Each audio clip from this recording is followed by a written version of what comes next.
नमस्कार मित्रों, Kanada academy channel में आपका पुनः हार्दिक स्वागत है। तर्क संग्रह पर मित्रों हमारी चर्चा चल रही थी।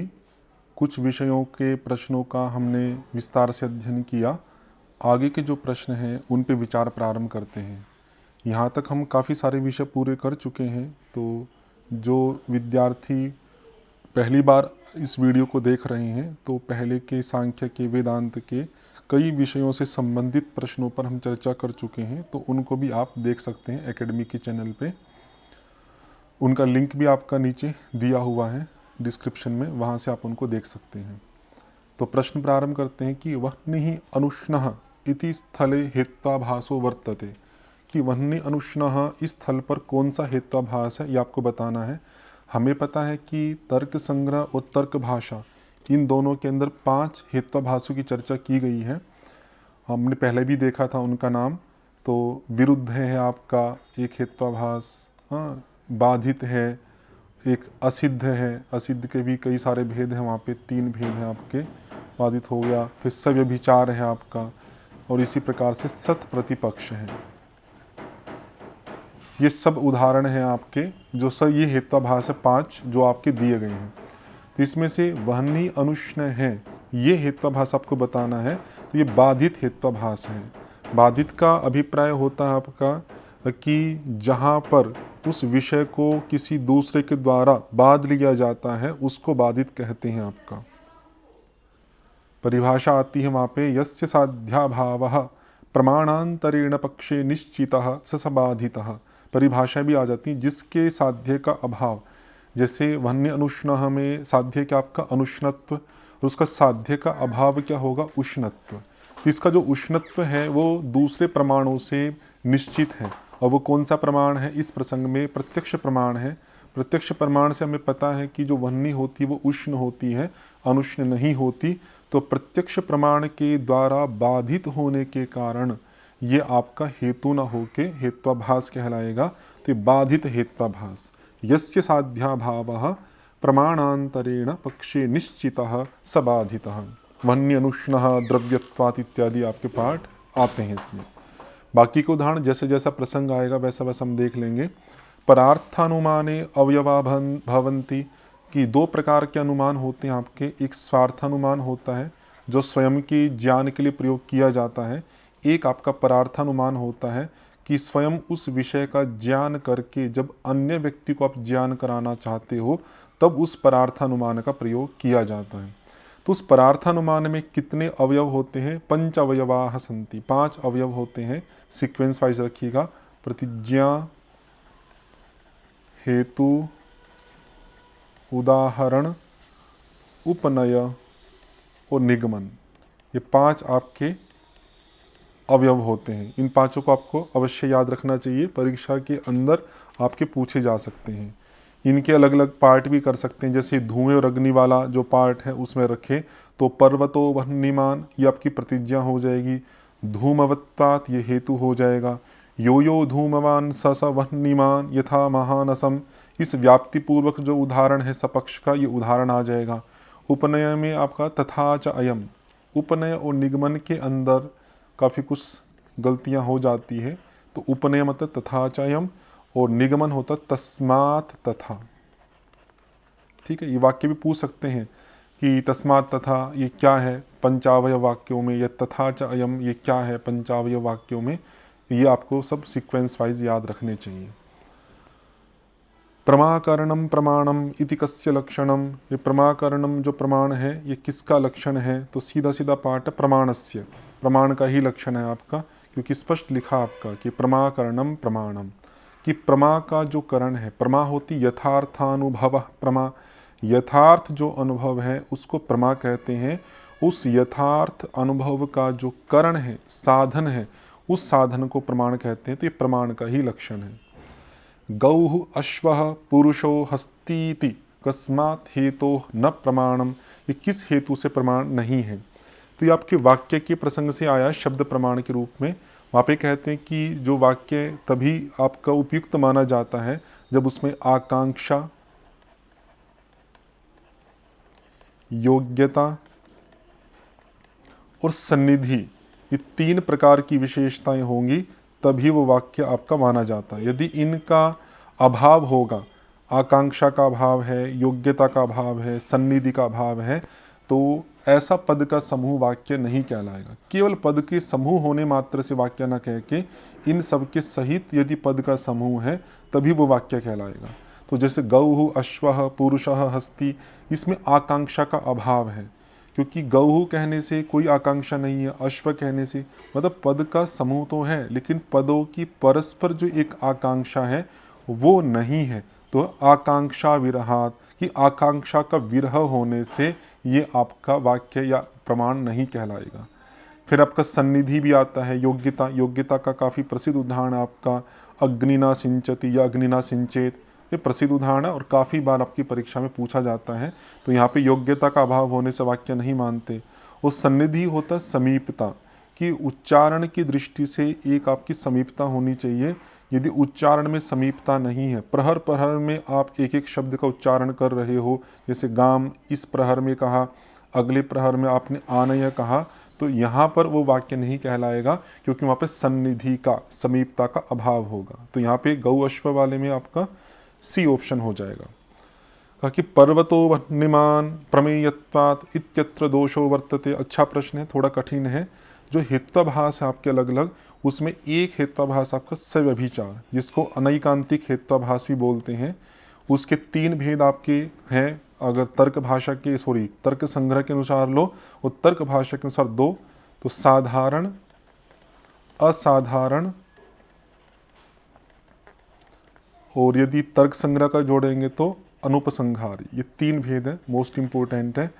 तो इन्हीं के संदर्भ में आपका ये प्रश्न पूछा गया है। तो जो साधारण अनैकांतिक है आपका, वो कहते हैं साध्याभाववद वृत्ति ही साधारणः, जो साध्य के अभाव में अर्थात विपक्ष में भी जो वर्तमान हो, साध्य का अभाव मतलब विपक्ष, उस विपक्ष में भी जो वर्तमान हो, क्योंकि हेतु बनने के लिए क्या होना चाहिए, वो पक्ष और सपक्ष में तो रहे, लेकिन विपक्ष व्यावृत्ति, हेतु के 5 रूप आते हैं आपके तर्क भाषा के अंदर, तो 5 रूपों में क्या विपक्ष व्यावृत्ति आता, विपक्ष में ना रहे।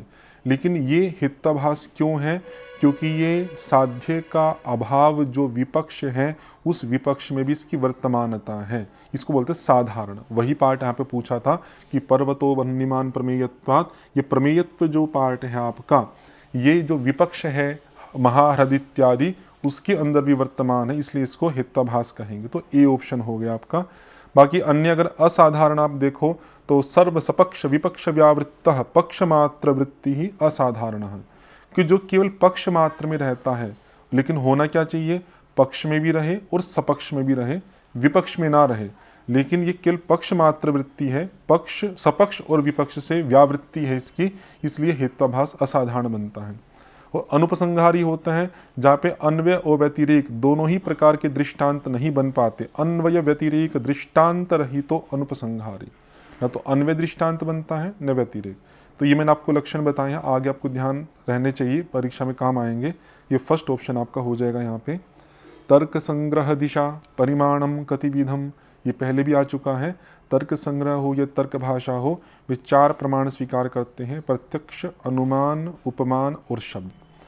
पटम प्रति तुरीवेमादिकम कीदृशम कारणम भवति, तो आपको पता है कि 3 प्रकार के कारण यहाँ पे स्वीकार किए जाते हैं, समवायी कारण, असमवायी कारण और निमित्त कारण। समवायी के काफ़ी उदाहरण आगे आएंगे, वहाँ से आपको स्पष्ट हो जाएगा, पहले भी कुछ आए हैं। असमवायी के भी आते रहते हैं आपके, जैसे तंतु संयोग पट का असमवायी कारण है, या तंतु रूप पट रूप का आपका असमवायी कारण है। लेकिन पट के प्रति तुरी आदि जो है, जिसके कारण से कपड़ा बनाया जाता है, वो जो मशीन इत्यादि है, ऐसे जो साधन है वो कैसे कारण बनेंगे, निमित्त कारण। मतलब समवायी और असमवायी कारण से अन्य जितने भी कारण आपके होते हैं वे सब निमित्त कारण आपके स्वीकार किए जाते हैं, यह ध्यान रखिएगा। तो उभय भिन्नम कारणम निमित्त कारणम, उभय भिन्न मतलब समवायी और असमवायी दोनों से भिन्न जो कारण होगा निमित्त कारण होगा। अगला प्रश्न देखिएगा, पृथ्वी इतरेभ्यो भिद्यते गंधवत्वात् अत्र साध्यः कहा। अच्छा प्रश्न है, ये भी तर्क संग्रह से ही आपका। तर्क संग्रह में 3 प्रकार के हेतु आते हैं, या लिंग कह सकते हैं आपका, लिंग और हेतु एक ही बात है। तो लिंगम त्रिविधम, लिंग 3 प्रकार का है, एक अन्वय व्यतिरेकी है आपका, एक केवलान्वयी है,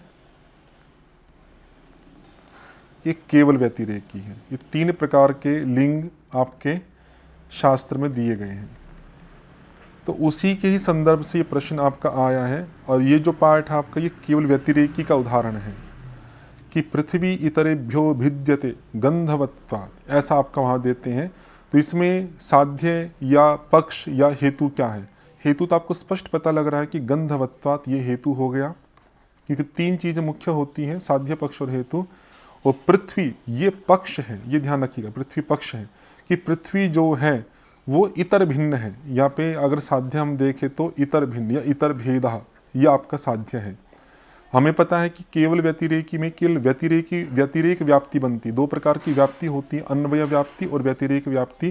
केवलान्वयी जो है उसमें केवल अन्वय व्याप्ति बनती है, और केवल व्यतिरेकी में केवल व्यतिरेक व्याप्ति बनती है। तो व्यतिरेक व्याप्ति क्या बनेगी कि यद इतर भिन्न न तद गंधवत्, जो इतर भिन्न है, जो इतर भिन्न नहीं है वो गंध वाला भी नहीं है।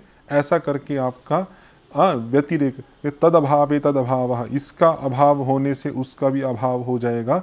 इस रूप में आपकी व्याप्ति बनती है। थोड़ा सा संकेत किया तो यहाँ पे इतर भेद, ये आपका साध्य है। बाकी सब पक्ष और हेतु के रूप में आपके स्वीकार किए जाएंगे। आगे तर्क संग्रह से करता सिंपल पार्ट है। अन्नम भट्ट आपके हैं, केशव मिश्र है वो तर्क भाषा के हैं, बाकी वैसे ही दिए गए हैं। अलग अलग टीकाकार हैं, वो आपके सिलेबस के विषय नहीं है। तर्क संग्रहानुसारम करणम, ये पहले भी बताया था मैंने कि आपके तर्क संग्रह में कार्य की परिभाषा आती है, कारण की आती है और करण की आती है। तो असाधारणम कारणम करणम, करण पूछा तो असाधारण, यूनिक, जो किसी और का नहीं हो सकता, ऐसा जो कारण है वो करण होता है। और कार्य नियत पूर्ववृत्ति जो होता है वो कारण होता है, ये पहले आ चुका है आपका प्रश्न। और जो कार्य होता है प्राग अभाव प्रतियोगी, प्राग अभाव प्रतियोगी मोस्ट इंपॉर्टेंट है, ये पहले बता चुका हूँ मैं। प्राग अभाव का जो प्रतियोगी है वो होता है आपका कार्य। प्रतियोगी आदि क्या होता है, थोड़ा सा संकेत, यस्याभावः स प्रतियोगी, जिसका अभाव होता है उसका वह प्रतियोगी कहलाता है। जैसे घटाभाव का प्रतियोगी है, उस तरह से आप उसको देख सकते हो। आगे देखिए तस्माद इंद्रियम, तो ये क्या है आपके, जब आपका कहा कि जो करण होता है उसका, प्रमा का जो करण है वही प्रमाण के रूप में स्वीकार किया जाता है। तो अलग अलग प्रमाणों को प्रस्तुत करके उनके करण की चर्चा की जाती है। जैसे प्रत्यक्ष प्रमाण की चर्चा की पूरी, उसकी चर्चा करके फिर देखेंगे कि उस प्रत्यक्ष प्रमाण का करण क्या है, असाधारण कारण क्या है। तो कहे इंद्रियम, इंद्रिय है ना, सन्निकर्ष षट्कजन्यम ज्ञानम प्रत्यक्षम तत्करणम इंद्रियम, तस्मात् इंद्रियम प्रत्यक्ष प्रमाणम, तस्मात् इंद्रियम प्रत्यक्ष प्रमाणम। तो इंद्रिय को ही प्रत्यक्ष प्रमाण कहा जाएगा, क्योंकि उस प्रत्यक्ष ज्ञान का जो करण है, जो साधन है, जो असाधारण कारण है वो इंद्रिय है। इसलिए इस इंद्रिय को ही प्रत्यक्ष प्रमाण कहेंगे, क्योंकि हमारा लक्षण था प्रमा का जो भी करण होगा वही आपका प्रमाण कहलाएगा। और यहाँ पर प्रत्यक्ष प्रमाण की दृष्टि से जो करण है आपका प्रत्यक्ष ज्ञान का वो इंद्रिय है, इसलिए इंद्रिय को ही क्या कहा हमने, प्रत्यक्ष प्रमाण कहा। ऐसे आगे अनुमिति के, उपमान के, शब्द के भी आपको करण जानने चाहिए कि क्या क्या करण है, आपके लिए इम्पोर्टेंट रहेगा। जैसे हल्का संकेत करूं वो अनुमान के लिए कि जो लिंग परामर्श को आपका करण माना जाता है, अनुमान के संदर्भ में लिंग परामर्श अनुमानम, लिंग परामर्श याद रख सकते हैं। आगे पूछें कि अनुमान का या अनुमिति ज्ञान का करण क्या होता है, लिंग परामर्श, तो लिंग परामर्श अनुमानम ऐसा है। या उपमिति ज्ञान का करण क्या होता है, सादृश्य, सादृश्य ज्ञान हो गया आपका। इस तरह से आपको ध्यान रखना चाहिए। और शब्द प्रमाण में करण होता है आपका शब्द, मोस्ट इंपॉर्टेंट है, मैंने आपको बिल्कुल अलग अलग करके बताया। तो शब्द ज्ञान में करण शब्द होगा आपका शब्द प्रमाण में। उपमा उपमिति ज्ञान के लिए आपका सादृश्य ज्ञान होगा आपका, ये सादृश्य वाला ध्यान रखिएगा। और अनुमिति जो करण है आपका या अनुमिति ज्ञान का करण होगा आपका लिंग परामर्श। ठीक है।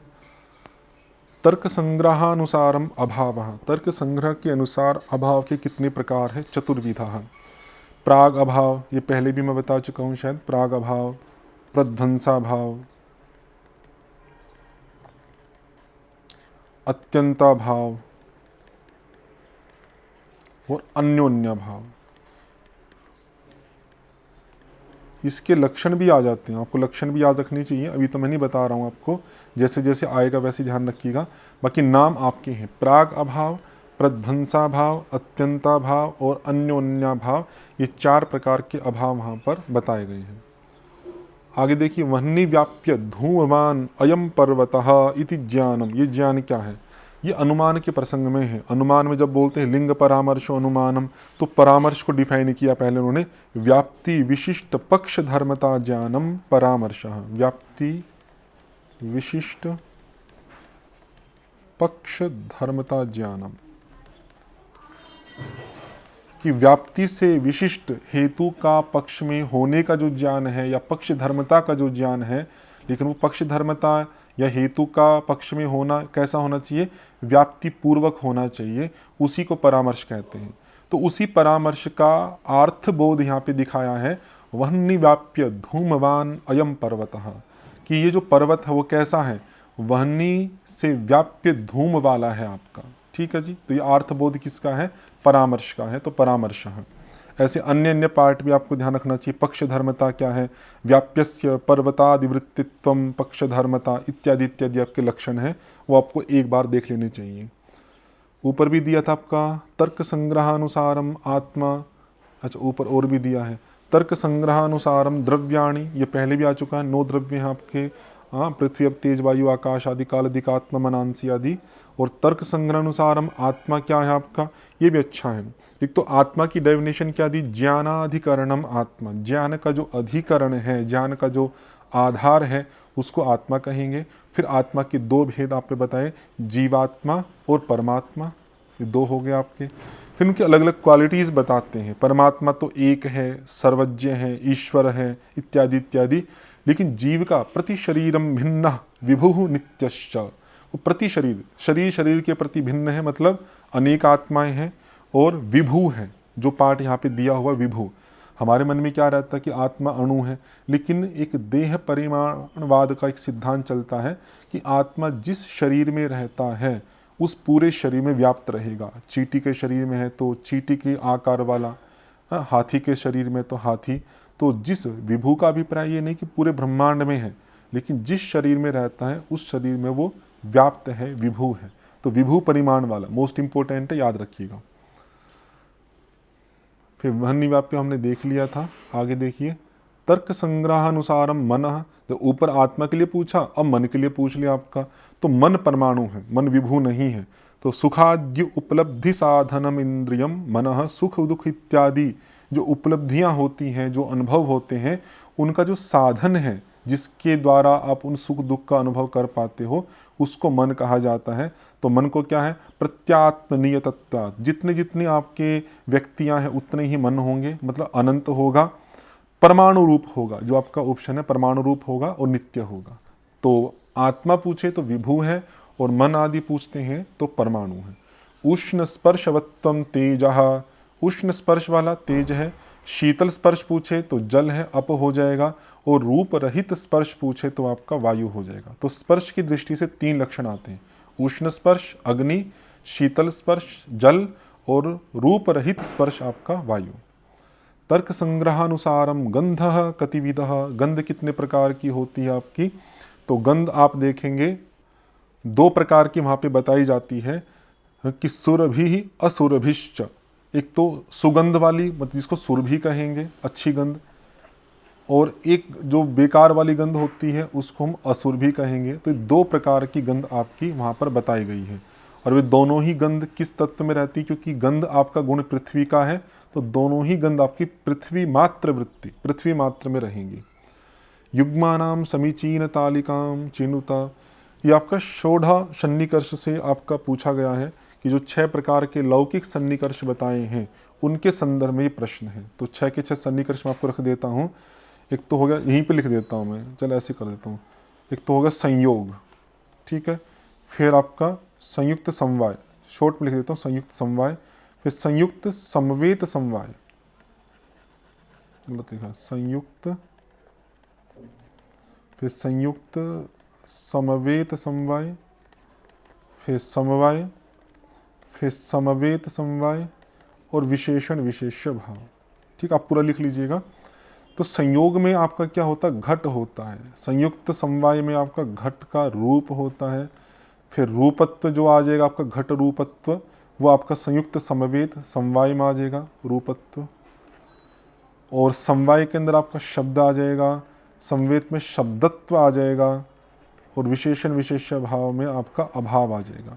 तो बीच के 4 इन्होंने दिए हैं। जैसे संयुक्त समवाय था आपका, इसमें रूप ग्राह कहा। वो संयुक्त समवेत समवाय जो आपका था रूपत्व ग्राह कहा।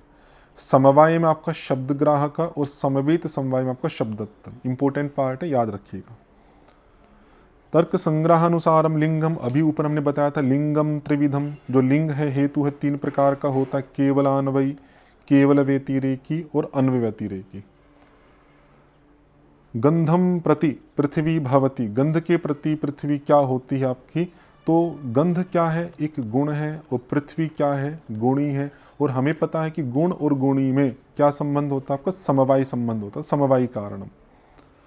सपक्षस्य उदाहरणम विद्यते, सपक्ष का उदाहरण क्या है, जैसे हमने कहा कि पर्वत अग्नि वाला है, अग्नि वाला है धूमवत्वात्, चलो संस्कृत में लिख लेते धूमवत्वात्, धूमे वाला होने से। तो पर्वत आपका क्या कहलाता है, पक्ष कहलाता है। जहाँ पे साध्य संदिग्ध है वो आपका पक्ष होता है। और जैसे रसोई महानस जिसको कहा जाता है रसोई, और एक होता आपका महाह्रद जो होता तालाब। तो जहाँ पर साध्य संदिग्ध नहीं, सिद्ध है, उसको सपक्ष बोलते हैं। जैसे आपका रसोई होगी, यहाँ पे धुआं और अग्नि दोनों आपको सिद्ध रूप में दिख रहे हैं। और जहाँ पे आपका अभाव है साध्य का, जैसे तालाब इत्यादि, उसको विपक्ष कहा जाता है। तो इनकी डेफिनेशन और उदाहरण सब रखिएगा। तो सपक्ष का उदाहरण पूछा है तो आपका महानस हो जाएगा, रसोई। प्राग अभावस्य लक्षणम भवति, अभी आपको बताया था ना कि अभाव आपके 4 प्रकार के अभाव होते हैं। तो उनके लक्षण भी आपको ध्यान रखने चाहिए।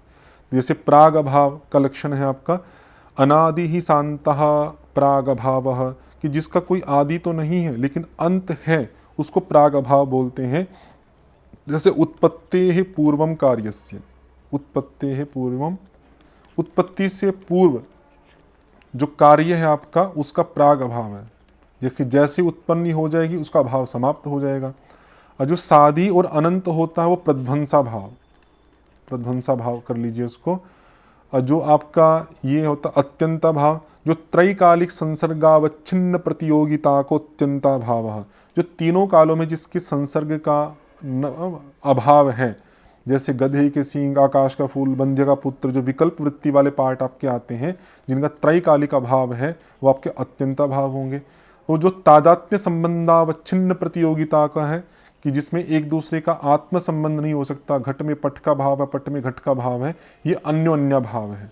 तो प्राग अभाव का पूछा था तो अनादि शांतः ये आपका हो जाएगा।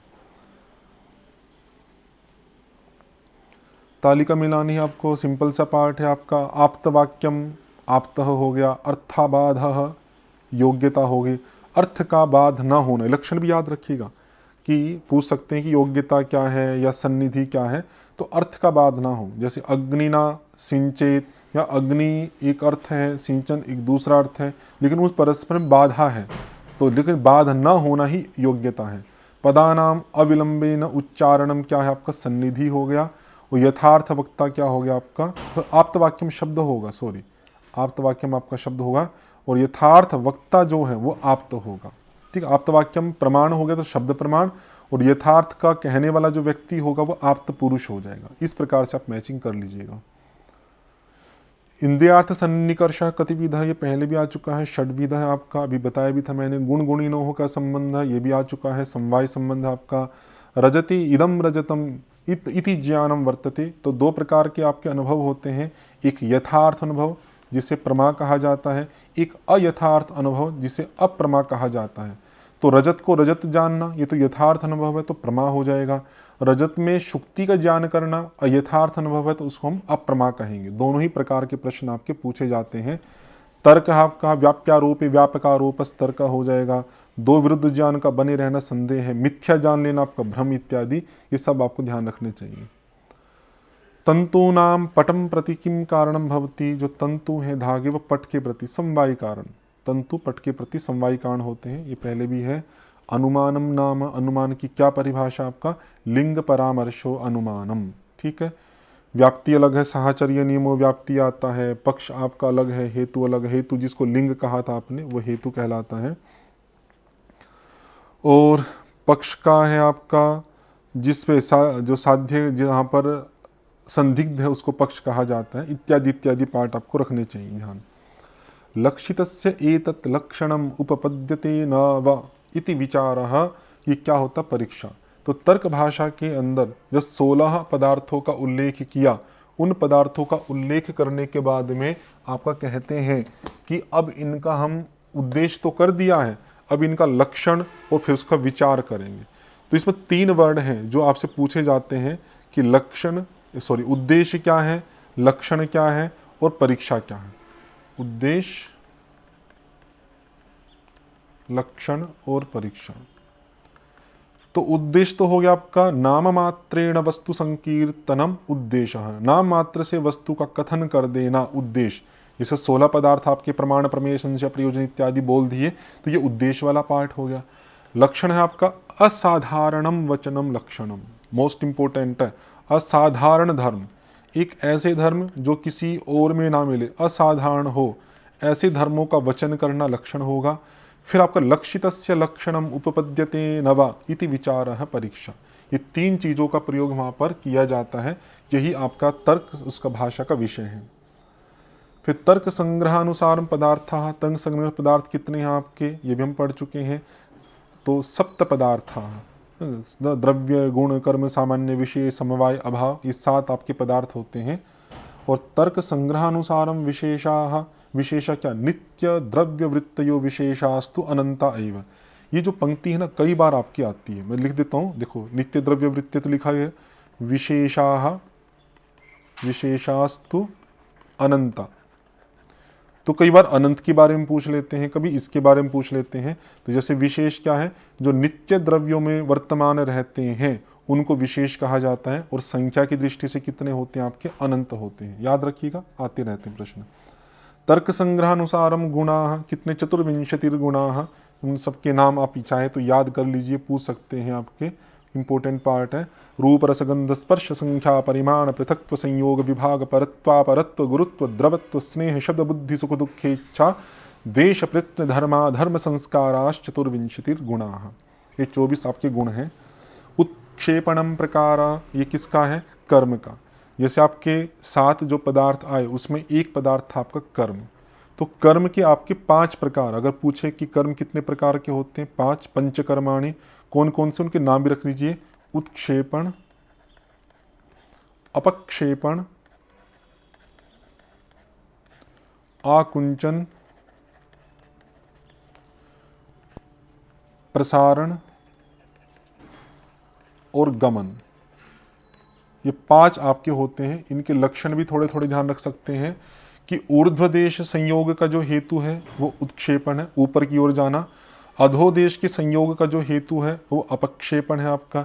शरीर के सन्निकृष्ट के संयोग का जो हेतु है कि चीज़ों को अपने नज़दीक लेके आना, आकुंचन, अपने से दूर लेके जाना, विप्रकृष्ट लेके जाना, प्रसारण। और अन्यत जितना भी है आपकी गति है उन सबको हम गमन कहेंगे, अन्यत सर्वम गमनम।